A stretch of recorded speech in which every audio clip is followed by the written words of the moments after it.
Hello, thank you all for joining us for our presentation on what you need to know about filing a trust income tax return. My name is Ashley and I'm here with our presenter, Vincent Russo. But before we begin, let's cover a few housekeeping items. Thank you, Vincent. All of your lines are muted. Please type any questions into the Q&A window provided on the Zoom toolbar. Not the chat box. Please type questions into the Q&A box. The chat window should be used for any technical difficulties or to share a general comment with other attendees.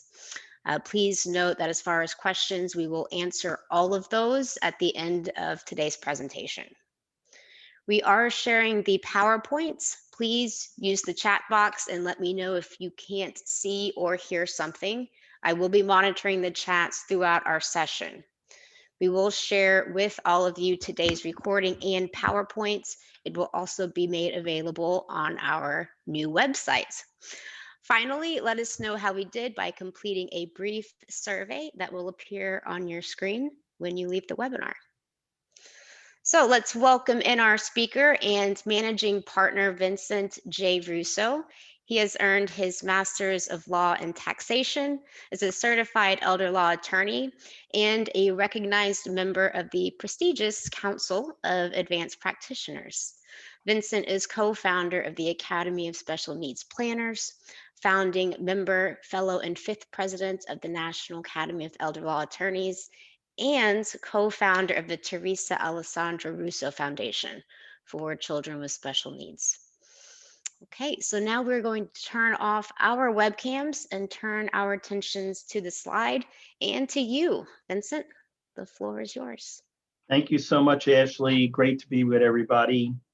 Today, the topic is what you need to know about filing a trust income tax return. And what's I think timely here is that everybody knows that we're in tax season and tax returns have to be filed. If everybody is doing so on their personal returns, but also the question then becomes, should they be filing a trust income tax return if they are a trustee of a trust or the person who established that trust? I just want to share some really late-breaking good news that personal individual tax returns, the deadline has been extended to May 17th from April 15th. This extension only applies to individual taxpayers, including those who pay self-employment tax. It's an automatic extension, does not require notifying the IRS. No penalties or interest will accrue on the obligation, but you do need to pay your taxes timely. The filing of the return is now been extended to May 17th. It's great to be giving you late breaking news. So today we're going to cover, does the trust need to file a tax return? Who pays the tax? I'm going to give you some examples of the different types of trusts and generally how the tax rules work. And we'll talk about how to pay less in taxes. So I'm sure everybody's going to want to stay to the end. This is not a course in teaching you how to prepare income tax returns. And I always suggest that you seek counsel from professionals, accountants, or tax attorneys to help you with any of your tax return situations. So let's start with the opening question. Does the trust need to file a tax return? And so the tax return, if it is required, will be on what's called Form 1041. So we file personally on 1040s, and 1041s are the return for trusts. So the question, do I need to file one? And this is going to sound like a lawyer's answer. The answer is maybe. It's going to depend. So there's no black and white rule on the answer to the question. our starting point, let's see, we get this, is to determine the type of trust so that then you can figure out whether a return has to be filed. So I'm going to start with revocable trusts, sometimes referred to as revocable living trusts or an RLT, a revocable living trust. And many people have set up revocable trusts to avoid probate of a will. And so it is common in many estate plans that the individual set up a revocable living trust and had a pour-over will established. And that pour-over will simply says if there's an asset in your name and it wasn't in the trust, the executor of the estate can move it over into the trust. So your trust, in effect, acts as a will with your testamentary plan of disposition. Avoiding probate can save legal fees, court filing fees. And during this COVID pandemic, we realized that it also can be a great time saver.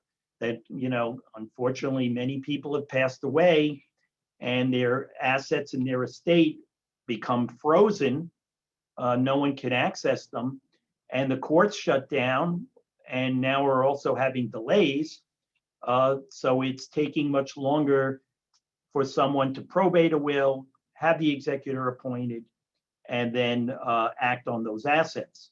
In a revocable living trust, the successor trustee or the co-trustee can step in and immediately access the assets for the benefit of the family. Now let's get back to taxes. If it's a revocable trust and the grantor, the person who set it up, established it, sometimes referred to as a set law, if they use their social security number as the tax ID on any assets held in that revocable trust, then no tax return is required. So that makes it easy. So an example, someone opened up set up a revocable living trust and they put a bank account in the name of the trust and they gave their social security number as the tax ID number at the bank, or they have a brokerage account and they opened up an account at the XYZ brokerage institution and they gave their social security number as the taxpayer ID, no tax return has to be filed. Any income earned in those accounts will then get reported out to the grantor, who will have to report that income on his or her personal income tax return and pay taxes if owed. So when a revocable living trust is set up, there's been no change in how taxes will be handled. These are your monies. You have total control over them. You can do anything you want in a revocable trust, take the money out, leave it there, change the trust provisions. And the IRS says, you're the owner. So no tax return required. Use your social security number and you'll just report it on your return. Now, if in a revocable trust situation, the trustee, if in a revocable trust situation, the trust filed for a taxpayer identification number, sometimes referred to as a TIN, then you're going to have to file a tax return for the trust because the income and dividends earned on those liquid assets are going to be 1099 to that TIN, the taxpayer identification number, in the name of the trust. Now, what happens then is that the trust has to file an income tax return and check the box that it's a grantor trust. And what that means is that the IRS is being notified that there is no taxes to be paid on the filing of that trust return. It's an informational income tax return saying, here's the income, and it's going to be reported by the grantor, the person who set up the revocable trust. So If you use your social security number on an RLT, no return needs to be filed. If you got a taxpayer identification number and use that number on assets that produced income, you will have to file an informational income tax return. No taxes will be due from the trust. All the income gets reported by the person who set it up. Now, let's get a little more complicated. The type of trust we have is an irrevocable trust. If it's an irrevocable trust, then the answer will be, it depends. It depends on the provisions of the trust. So we don't have a black and white rule like we have with a revocable trust. That trust can be drafted as a grantor trust for income tax purposes. If it is done that way, then the trust can use the grantor's social security number as the taxpayer identification number. No trust tax return would be required. It would work similar to the revocable trust situation. Now, certain provisions, according to the Internal Revenue Code, taint the trust and in effect makes that trust a grantor trust. So, for example, the right to exchange property of equivalent value in and out of that trust, if that provision is in the trust, then that makes it a grantor trust. The trust also, irrevocable, can be drafted as a complex trust, meaning it's a non-grantor trust. And a complex trust, the trust will have to file a tax return. And then the question is, who has to report the income and pay the tax? And then it's going to depend again on the facts and circumstances. When you have a complex trust, the trust as a general rule will report all the income and pay the tax. But if the trust distributes the income to a beneficiary or spends it for the benefit of that beneficiary, then the income gets pushed out of the trust to the beneficiary, and the beneficiary would have to report that income on the beneficiary's personal income tax return. So, depending on the type of trust, is it a grantor trust? And we could use the grantor social security number? Or is it a complex trust or a non-grantor trust? Trust will have to have its own taxpayer identification number, will file a tax return, and either the trust or the beneficiary, or some money will be reported by the trust and some will be reported by the beneficiary for purposes of income taxation. So let's go through an example or two here. If I have an irrevocable trust and I tainted it as a grantor trust, and I use the grantor's social security number, no trust return. If I got a taxpayer identification number for that irrevocable trust, and it's still a grantor trust, then I have to file that informational return. Sounds just like the revocable trust. In a complex trust, let's say I had $10,000 of income, and the income was not paid out to or for the benefit of the beneficiary, then that $10,000 gets reported on a trust income tax return. If I had that $10,000 example and $7,000 was paid out to or for the benefit of the beneficiary and $3,000 was retained by the trust, then the trust would file a tax return, report the $3,000, and then file subject to income tax. And then would also on that return report on what's called a Schedule K-1, the $7,000 that would then pass on to the beneficiary, who would have to report it on their income tax return. So if you're a beneficiary of a trust, you want to ask before you file your personal income tax return, you need to ask the trustee, is this a grantor trust?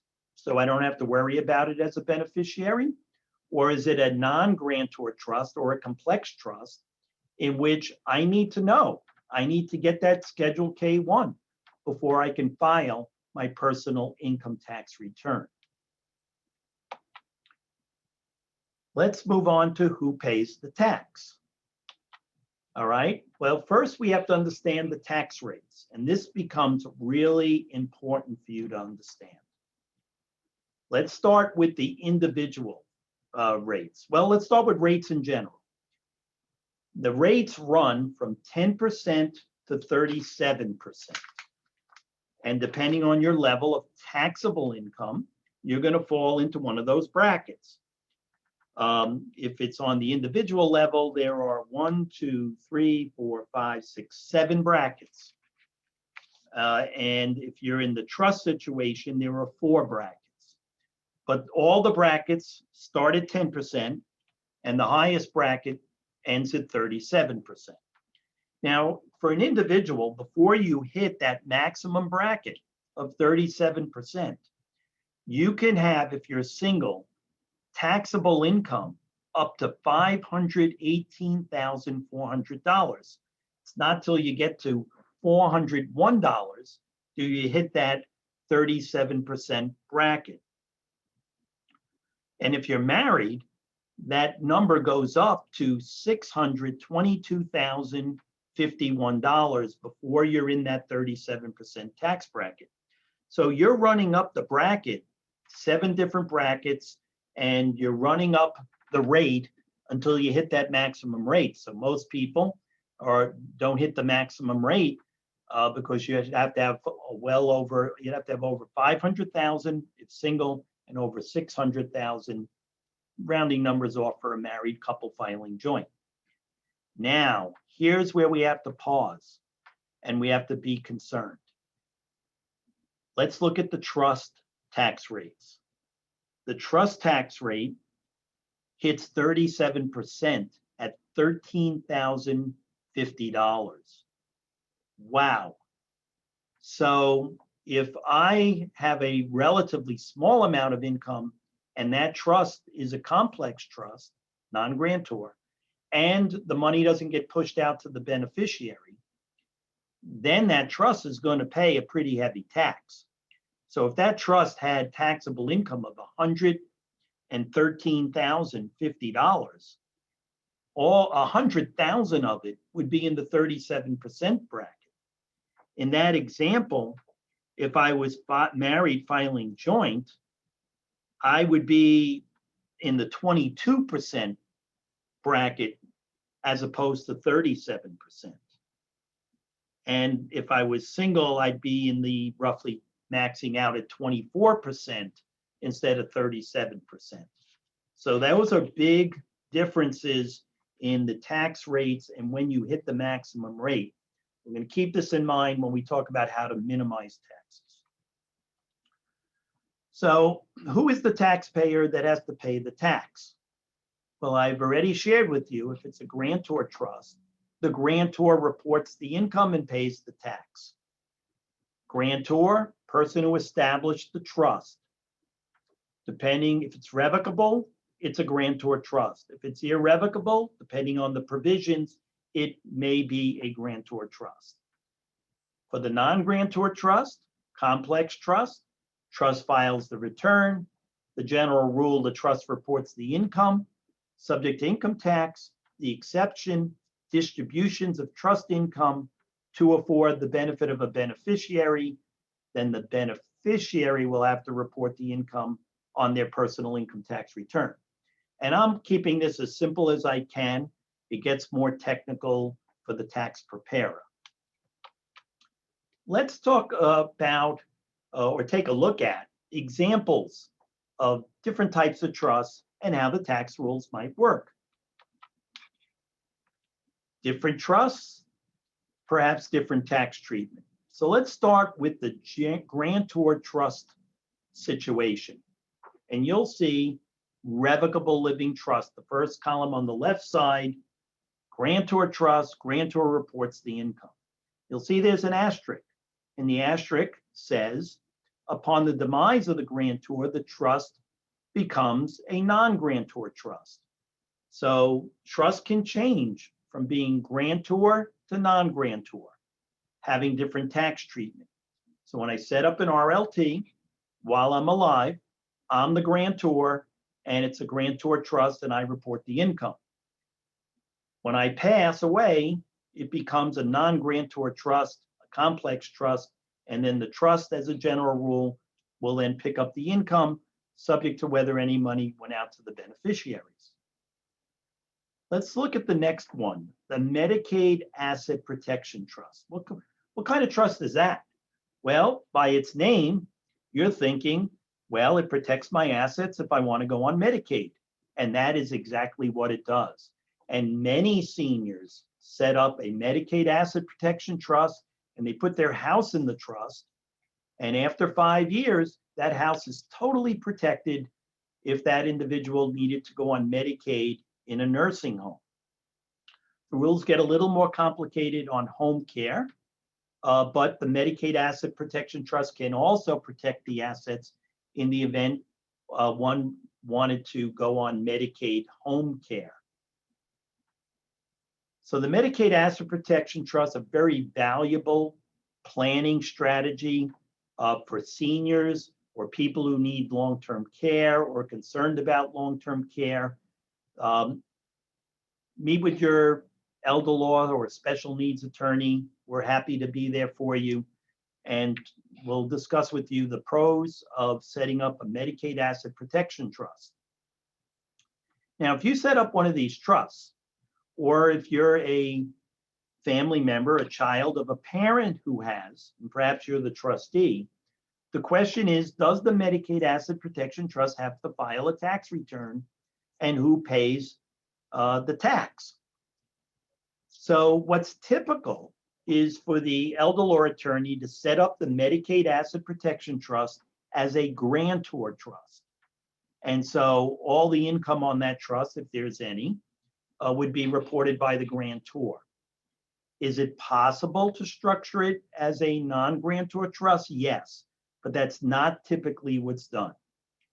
The reason why it's important to make it a grantor trust in a Medicaid Asset Protection Trust is, let's say mom set up the trust and she put her $500,000 house in that trust, and then during her lifetime wanted to downsize or move in with a family member. So the house is put up for sale by the trustee. The trustee sells the house for $500,000. Well, what did mom pay for it? She paid $50,000 for the house. So there's a gain, a capital gain of $450,000. Well, that's going to create a pretty big capital gains tax. Well, we want mom to report it on her return and take advantage of the $250,000 capital gain exclusion. And that will minimize the tax. Or if it was mom and dad, it's $500,000. And in my example, there would be no capital gains tax. So it's important to structure a Medicaid Asset Protection Trust as a grantor trust. Now let's move on to the third example, the irrevocable life insurance trust. So what is this all about? Well, if someone owns life insurance, it's income tax free, but it is not estate tax free. So if I have a $1 million life insurance policy, it's counted as part of my estate. And if my estate is roughly over $6 million, in that area, I have a New York State estate tax. Or if it's roughly over 11 plus million, then I have a federal estate tax. So many of our clients who have a taxable situation take that life insurance policy and they transfer it into an ILIT, an irrevocable life insurance trust. And after 3 years, the insurance proceeds now, when they're paid out, are excluded from estate taxation. On the income tax side, though, it is typical to make that a grantor trust. And so why would we do that? And the answer is that the person who set up the trust doesn't want to complicate life by having a trust tax return filed or being taxed at the trust rates, which can be higher than the individual rates. And there's nothing going on in terms of distributions for the beneficiary until that trust gets paid out when the grantor passes away. So here again, it's typical for an ILIT to be a grantor trust. Grantor trust, if we've used the grantor social security number, no tax return. If we used a taxpayer identification number for the trust has to file an informational tax return, and then the income gets pushed onto the personal return of the grantor. Now let's move to the right side and life gets more complicated. These are trusts that are going to be a non-grantor trust. So, and here the trust or the beneficiary or a combination of the two are going to have to pick up that income and pay the tax. It's very common with married couples who have larger estates that they may set up under their will or set up in a revocable trust that when a spouse passes away, the assets get funded into a credit shelter and or a marital trust. Those trusts, when they're funded, would be non-grantor trusts, would have to file a tax return, and then the income gets reported either by and taxed at the trust level or the beneficiary level. Trusts that are set up under a will also are non-grantor trusts. An example here would be, I have a will and I have 3 children and one of them is disabled. So my will says that when I pass away, I leave my assets outright to child A, outright to child B, but child C, that 1/3 share is going to be in a supplemental needs trust established under my will for the benefit of C. That is going to be a non-grantor trust. Remember, non-grantor or complex trust return always has to be filed. And then depending on what we did with the income, we know who has to report it and pay the tax. So the above rules are general rules. Each trust is going to have to be reviewed on a case-by-case basis in order to determine the proper tax treatment. That could be done by your accountant or the lawyer who set up the trust for the grantor. And we're happy, and we do this during tax season. Clients of ours, or if you're not a client and would like us to take a look, send we have the trusts and we look at it and we tell them, okay, this is a grantor trust, this is a non-grantor trust, this is what you need to do. All right, got a question from Deborah. Banks usually want a TIN number and not a social security number on the account. Is this necessary or is there a way to avoid it? And the answer is, it is that if you have a grantor trust, it is not required to have a TIN number. The bank should accept the social security number. It would be important for you to be able to explain to the bank why it's a grantor trust or how it's a grantor trust. Typically, the lawyer who drafted it should be available to explain that to them. If the person who's opening the account just doesn't get it. And then sometimes what happens is it'll go to the legal department and they get it, or it needs to be explained to them. But I think that extra effort up front is really worth spending the time, because you don't want to have to file unnecessary tax returns or pay someone to prepare those returns. And they can get expensive, quite frankly. It could run a few $1,000s to file one of these informational tax returns that we know was not necessary in the first instance. I've got a question from Nancy. Does an irrevocable special needs trust protect the assets from Medicaid? And I would say, as a lawyer, I always have to see the trust, read the trust, and then answer that kind of question. As a general rule, if that trust was properly prepared and was done in the way it needed to be done, then yes, assets typically in a special needs trust are protected from Medicaid. There may be issues surrounding whether the transfers into the trust are subject to a penalty or not, and that'll depend on the type of Medicaid involved. But that's basically the answer to that question. All right, I'm going to get to how to pay less taxes, but I see Ken just asked a question.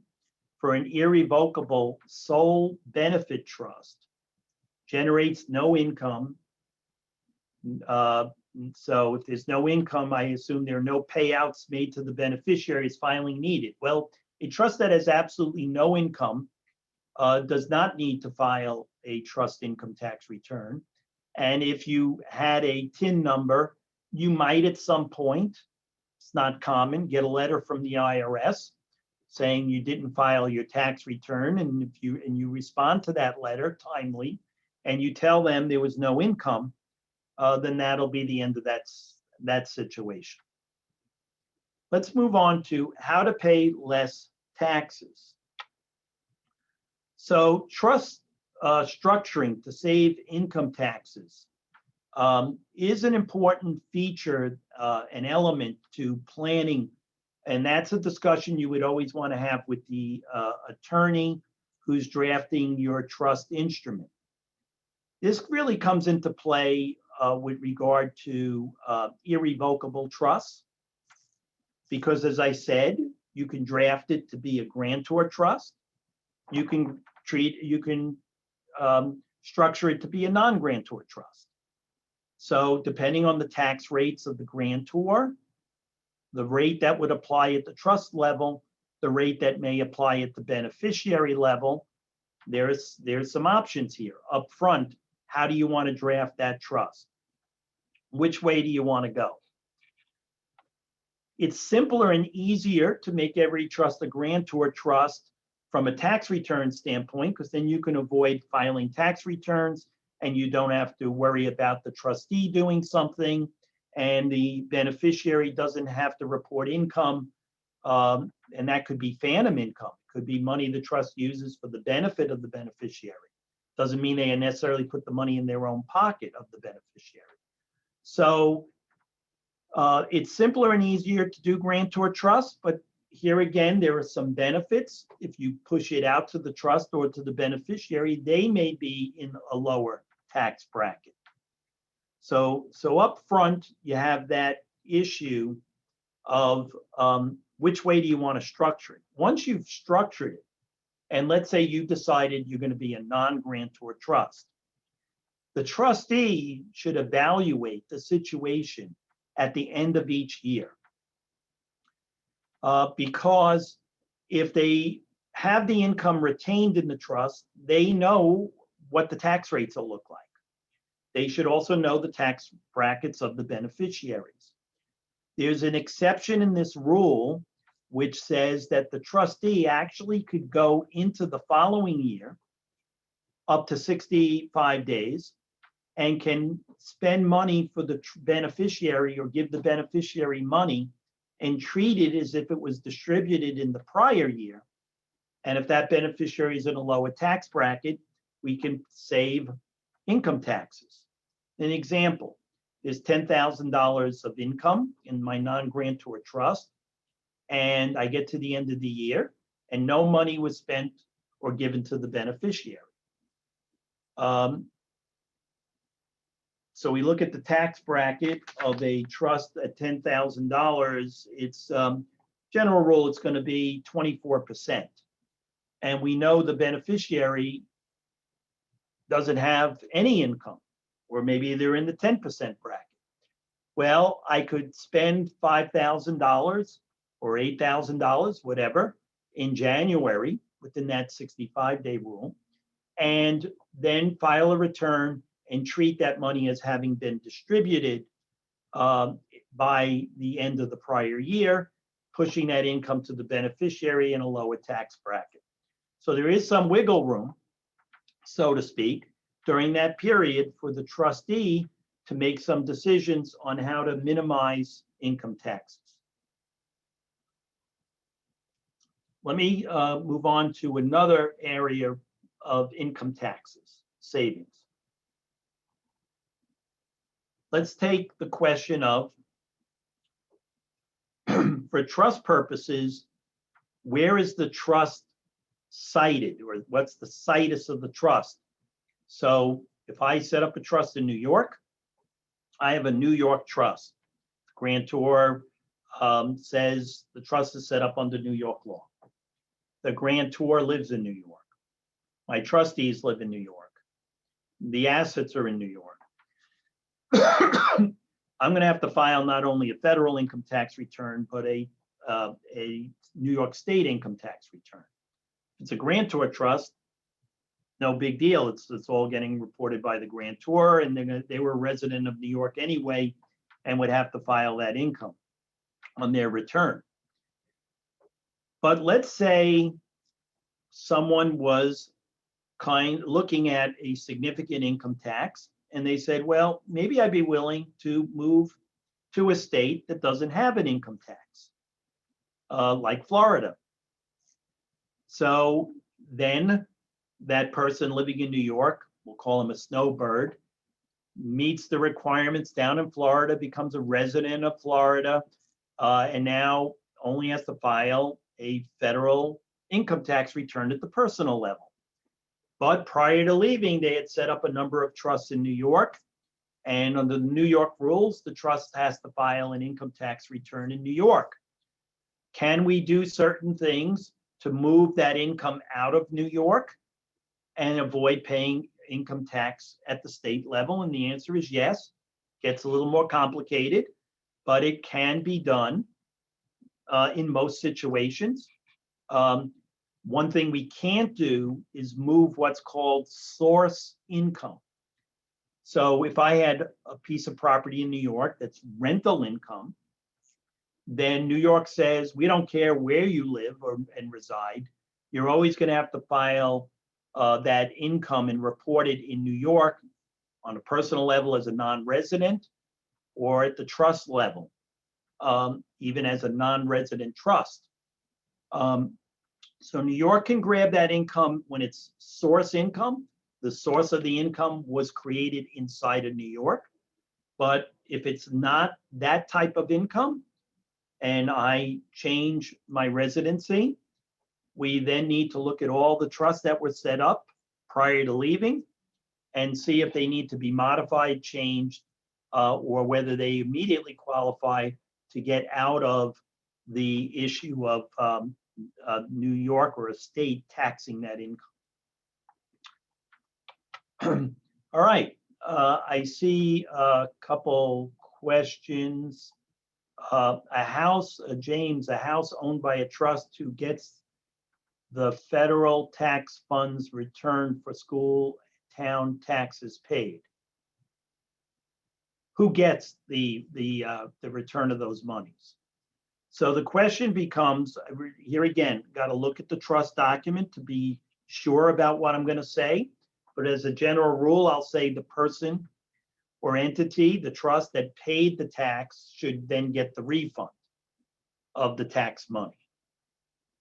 All right, Valerie, if both parents and grandparents are leaving money in an irrevocable trust for an adult child, grandchild, for tax purposes, it's best to have two trusts or have grandparents roll their money into parents' trust, reworded as taxation combined over trust or tax separately.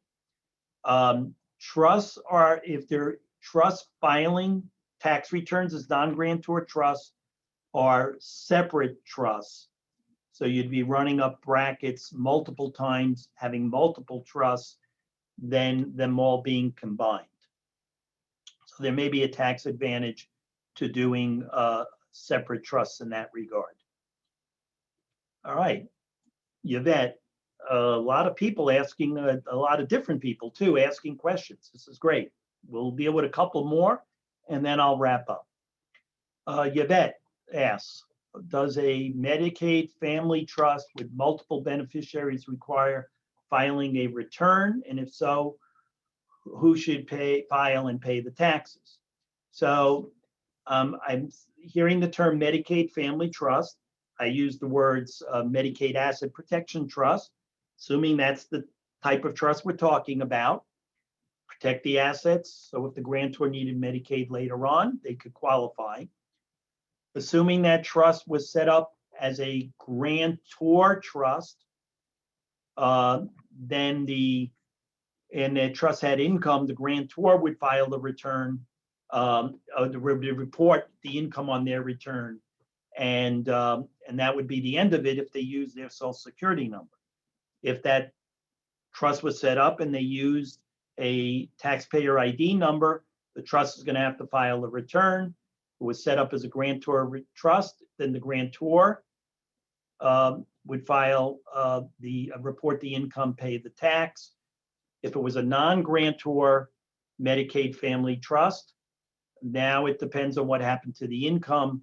The trust would have to file a return. So it's a complicated answer because I don't have the trust document in front of me to be able to say which way it goes.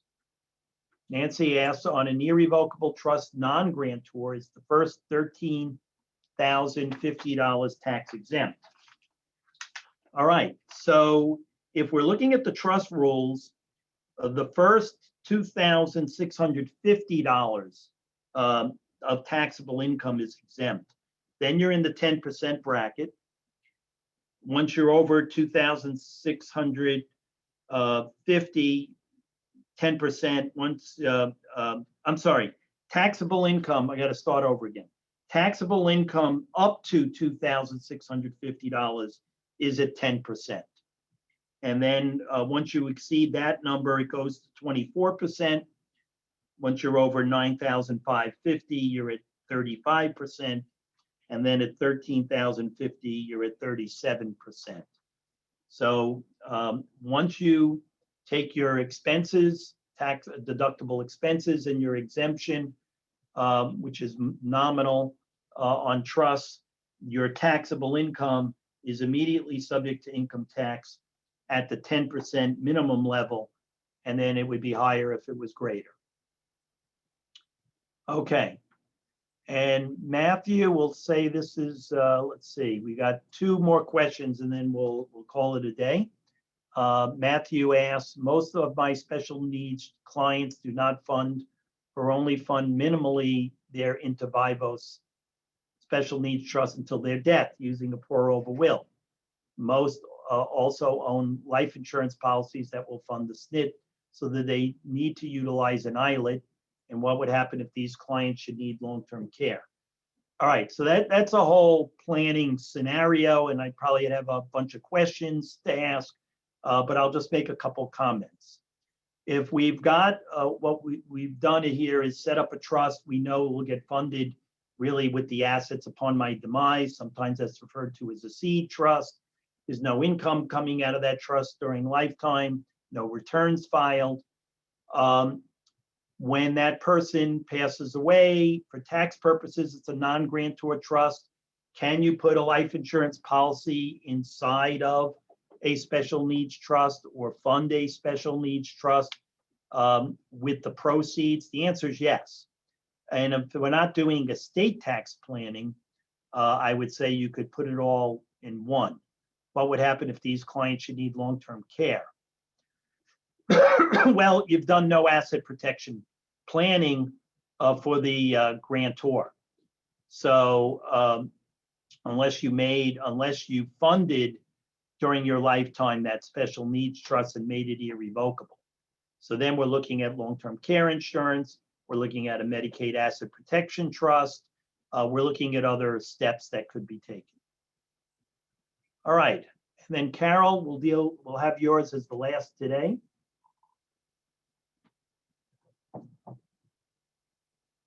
I have an irrevocable trust with you since 2011. Well, I'm thrilled that you're a client. And we were able to help. We filed because of its EIN. No one takes out of it and the trust pays the taxes due. Does this affect Dad when filing for Medicaid home care? Excellent question, and the answer is no. All right, and if the Medicaid office gets confused, sometimes we have to explain to them that that is not a factor in the Medicaid income budget rules, and that's why the Medicaid Asset Protection Trust works so well.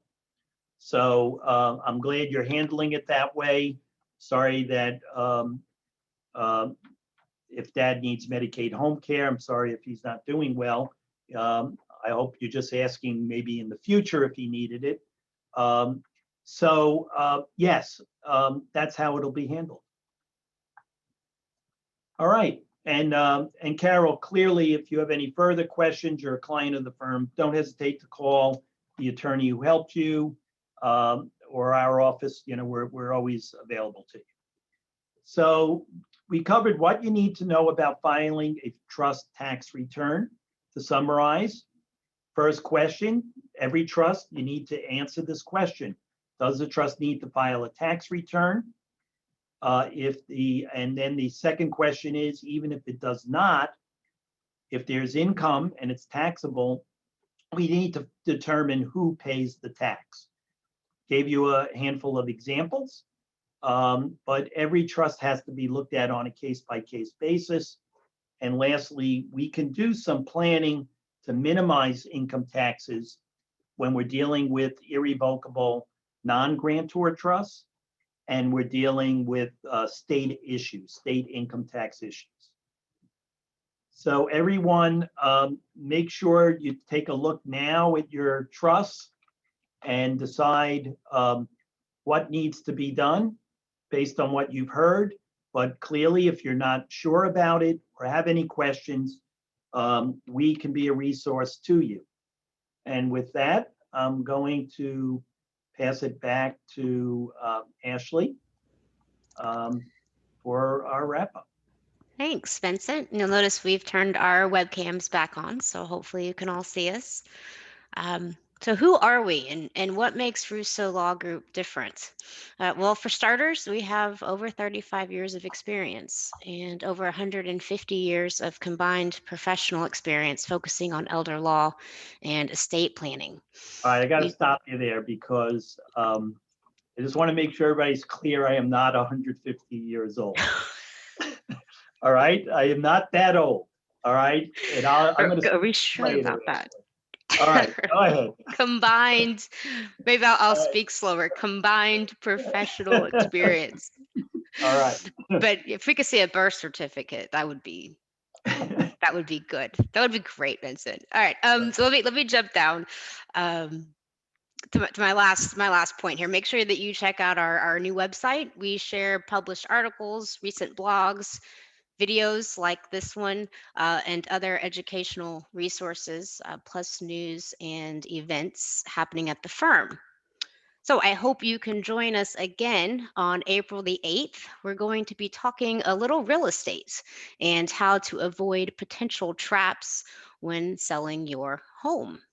So please keep an eye out for your emailed invitation. Also, feel free to share the invitation with your family, friends, and colleagues. The more the merrier. Okay. All right, so taxes ahead. If you need our help regarding any tax issues or estate planning, don't hesitate to call Ashley. And she is a client service coordinator and can talk to you about how to get a meeting set up, how we charge, and cover the areas that we can make it really a difference in your lives. So we appreciate you all checking in today. If you have a family member or friend that can use our help, please recommend us if you feel comfortable. And everybody be safe, continue wearing masks, get vaccinated, and we'll see you soon. Thanks for joining us, you guys. Bye.